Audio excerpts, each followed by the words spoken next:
Assalamualaikum warahmatullahi wabarakatuh.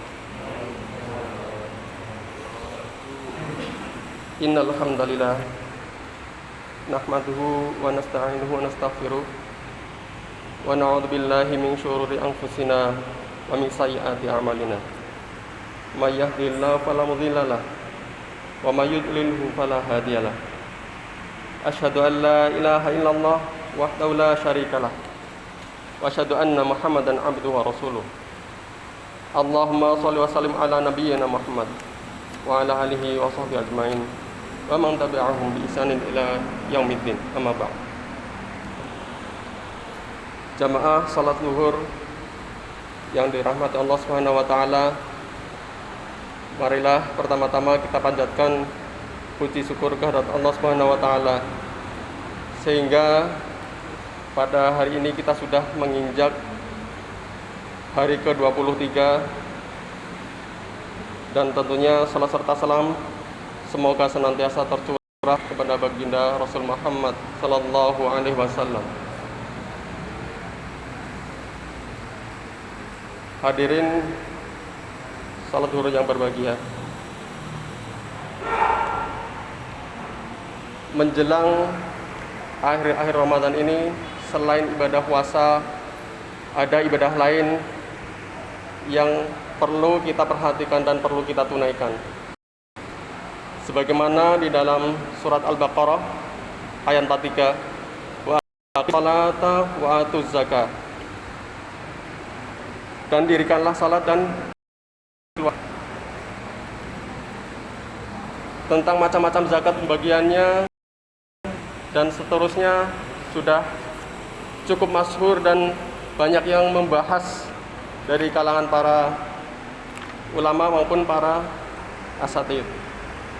Namun di siang hari ini kami mengutip atau membacakan dari buku terjemah Mukhtasar Minhajul Qasidin karya Ibnu Qudamah, yaitu yang membahas tentang adab-adab batin dalam zakat. Ada beberapa kewajiban yang perlu dipenuhi oleh orang yang menghendaki kehidupan di akhirat dengan mengeluarkan zakat.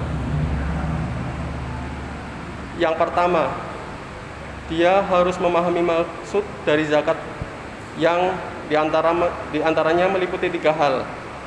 Yang pertama, sebagai ujian bagi orang yang mengaku mencintai Allah dengan mengeluarkan sesuatu yang dicintainya, untuk menghilangkan sifat kikir yang merusak dan sebagai rasa syukur terhadap nikmat harta. Kemudian adab yang kedua, yaitu merahasiakan zakat yang dikeluarkan agar dia dijauhkan dari riya dan mencari ketenaran.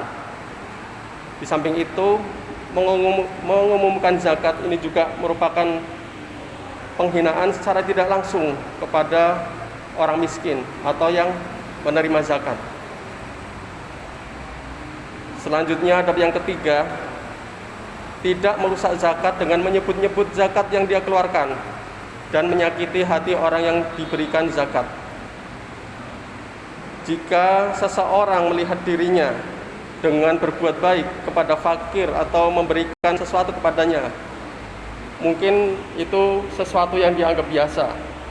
Tetapi sebaliknya, seandainya dia mau melihat secara lebih detail lagi bahwa dia tahu ada seseorang yang mau menerima zakat kita, justru orang tersebut adalah orang yang berbuat baik sesungguhnya.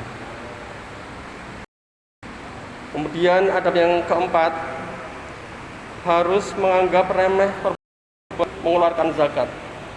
Artinya tidak menganggap bahwa perbuatan tersebut merupakan perbuatan yang hebat karena menuju ke arah ujub atau takjub terhadap diri sendiri. Kemudian adab yang kelima, memilih harta yang paling halal, paling baik, dan yang paling dicintai.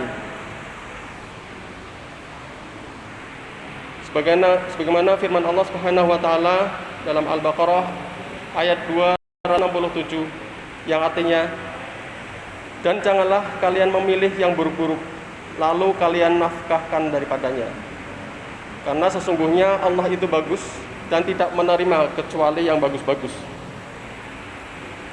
Dalam hal ini yang perlu diperhatikan ada dua hal, yaitu yang pertama, hak Allah yang diagungkan, sebab dia lebih berhak kepada orang yang dipilihnya.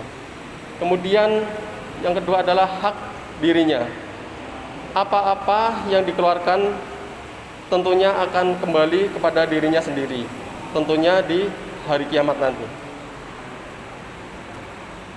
Kemudian selanjutnya adab yang keenam, mencari orang-orang yang paling tepat untuk menerima zakatnya, terutama adalah kelompok 8 yang berhak menerima zakat dan sedekah, di mana orang-orang tersebut memiliki yang pertama sikap takwa. Sebab jika zakat atau sedekah yang diberikan kepada orang yang bertakwa, tentu bisa menambah kemantapan takwanya kepada Allah Subhanahu wa taala. Kemudian mempunyai sikap berilmu. Memberikan zakat atau sedekah kepada orang yang berilmu bisa membantu penyebaran ilmu dan agama, yang berarti akan menguatkan kedudukan syariat. Kemudian yang bersikap termasuk orang yang melihat kenikmatan itu datangnya dari Allah Subhanahu wa taala semata, dan tidak melihat kepada sebab-sebab tertentu kecuali sekedar ucapan terima kasih. Kemudian terhadap orang yang mempunyai sikap menjaga diri kepada kefakirannya, menutup-nutupi kebutuhannya, dan tidak mengeluh atas keadaannya. Kemudian kepada orang yang mempunyai tanggungan keluarga, sedang sakit atau terjerat hutang, dan yang terakhir terhadap kerabat atau sanak keluarga. Demikian tadi adab-adab dalam pelaksanaan ibadah zakat. Mudah-mudahan bisa menjadi pengingat bagi diri kami sendiri dan kepada kita semuanya. Dan kita semuanya berharap semoga Allah Subhanahu wa taala menerima seluruh amal ibadah kita dan menyempurnakannya, serta mengampuni segala dosa-dosa kita. Demikian, mohon maaf apabila ada kekurangan. Wabillahi taufiq wal hidayah. Assalamualaikum warahmatullahi wabarakatuh.